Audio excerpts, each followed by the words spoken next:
Hola, benvinguts a les previsions meteorològiques per Agbar.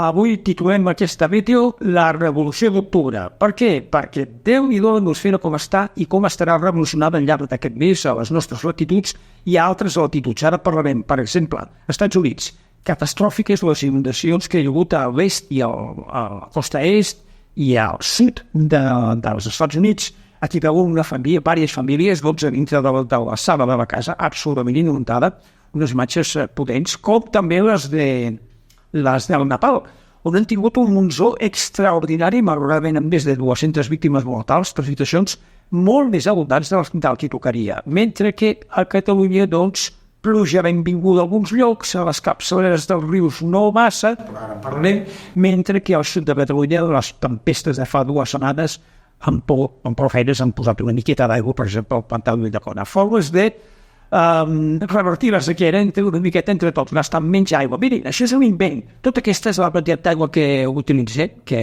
gastem quan ens fluixem. Però amb aquest sistema d'aigua que cau al terra fa pujar-la cap a dalt una altra vegada en diversos filtres i la tornem a reutilitzar. I fins i tot es pot desviar a través de filtres, batejant-la, etc., doncs per tenir-la emmagatzemada. La gent, doncs, això, es tracta al cap veient formes d'estalviar aigua. Anem a veure les previsions meteorològiques, mentre aquest senyor se'n va de la dutxa doncs, per estalviant aigua.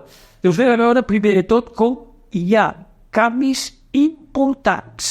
Anem a veure, primer de tot, a curt termini, les temperatures tenen tendència a anar-se recuperant i dilluns, potser dimarts, podria ploure, sobretot a la cara sud del Pirineu. Bona notícia. Embassaments que estan força baixos, 28%. Anem a veure què passaria més allà. Tenim moltes expectatives al voltant del dia 12-13, també a la cara sud del Pirineu podria ploure força, i per aquí fins i tot veiem un temporal. Hem posat els embassaments pujant. Tant de bo es compleixi. Fins aviat.